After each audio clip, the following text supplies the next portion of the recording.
மச்சான் நீ கேட்ட தாண்டா என் அக்கௌண்ட்ல இஎம்ஐ போட்டு உனக்கு ஃபோன் எடுத்து கொடுத்தேன்.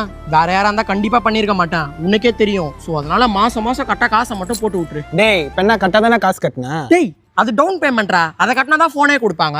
அப்ப நீ கட்டி தான் ஆகணும். மச்சான் இஎம்ஐ டேட் 4 நாள் முன்னாடி உன் அக்கௌண்ட்டுக்கு நானும் காசு இருக்கும் பாரு. ஏதோ ஒன்று மாசம் மாசம் கட்ட காசை போட்டேன்னா சரிதான். நான் வண்டி பக்காவ சர்வீஸ் பண்ணிட்டீங்களா?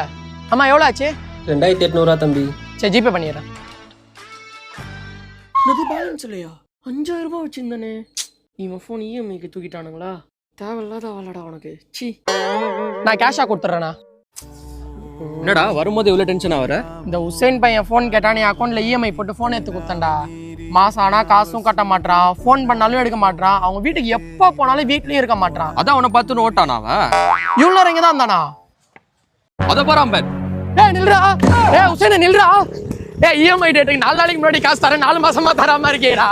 மச்சான் அந்த காசை மட்டும் குத்துறா, அக்கௌண்ட வேற பிளாக் பண்ணாதீங்கடா. டேய் படிச்சு சொன்னாங்க கண்டிஷன்ஸ் ஃபாலோ பண்ணுங்கடா.